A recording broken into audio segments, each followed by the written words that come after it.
Ever wondered how decisions made by the Federal Reserve can ripple through financial markets and impact the price of Bitcoin? Well, today I'm going to uncover exactly how Fed policies affect Bitcoin and why it's a crucial point for you to understand for successful investing. Now, before we dive into the specifics, it's important to understand how central banks like the Federal Reserve operate.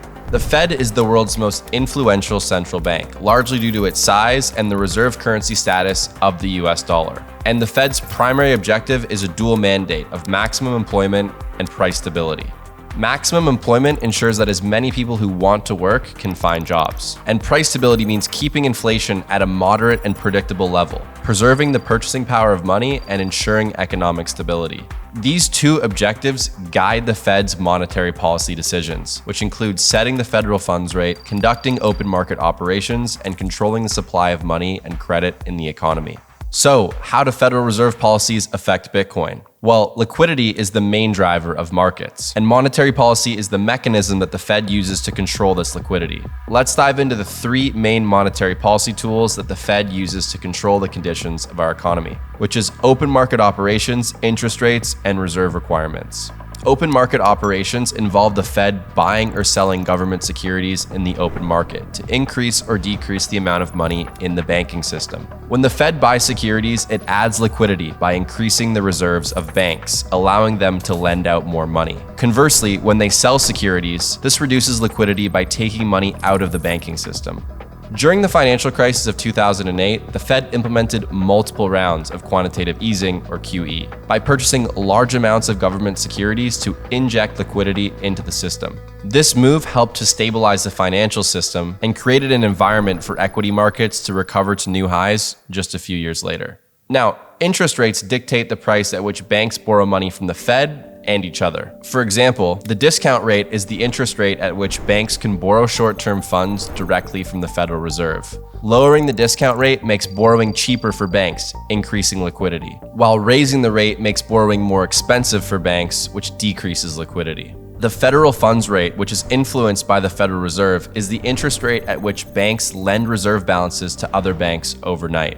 In response to the 2020 pandemic, the Fed slashed interest rates to near zero levels. This move aimed to stimulate economic activity by making borrowing cheaper for businesses and individuals. As a result, liquidity surged into the market, fueling a massive rally in Bitcoin and other risk assets throughout 2020 and 2021.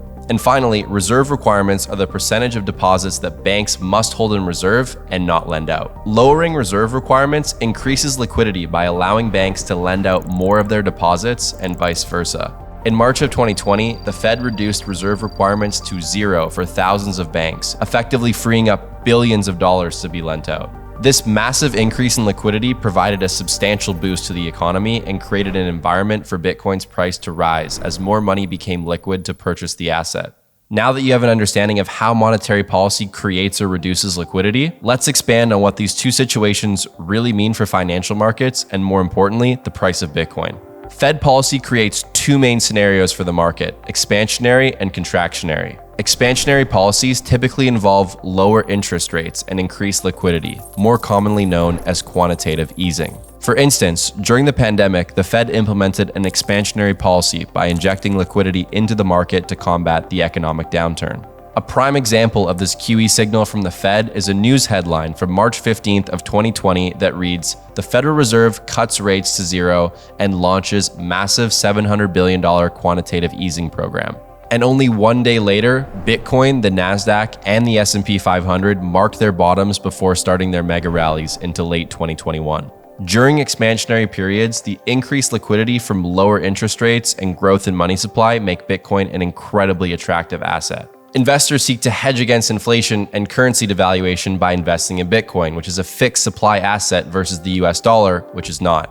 When you zoom out and look at the expansion of money supply over the past 50 years, you can start to see that a seemingly infinite amount of dollars have continued to come into circulation. All while Bitcoin's supply has been hard capped at 21 million coins by design. When the Fed starts to create demand through QE, that demand begins flowing into assets. With Bitcoin being relatively small in market cap, combined with its scarce supply, you can see how an infinite amount of dollars starts to buy up a limited number of Bitcoins.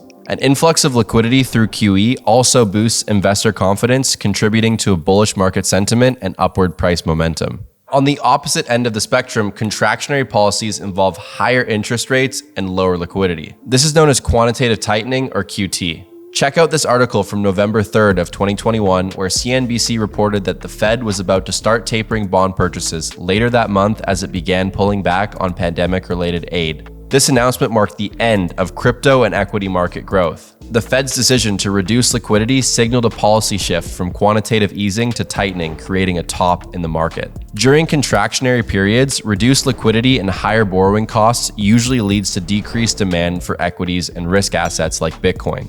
Investors may seek safer, yield-bearing assets like bonds, and overall market sentiment tends to turn bearish. As liquidity dries up, Bitcoin's price experiences downward pressure, leading to corrections or prolonged bear markets. So why does understanding all of this policy lingo matter for us as crypto investors? Well, the relationship between Fed policies and Bitcoin is key because crypto, being a risk asset, thrives in environments with high liquidity and lower interest rates. Expansionary policies lead to increased demand for Bitcoin as investors seek alternative assets to hedge against inflation and currency devaluation. Or more simply, the fact being that more dollars become available to chase an ever more finite supply of tradable Bitcoin.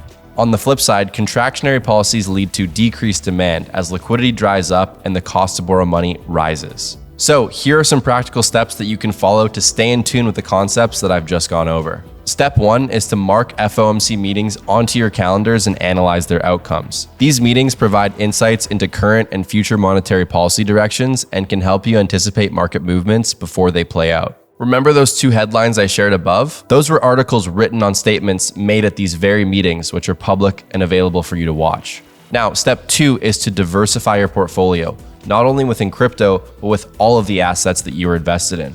For crypto portfolio specifics, you can watch this video on my channel to learn how to structure your portfolio like a pro and ride the waves of this market.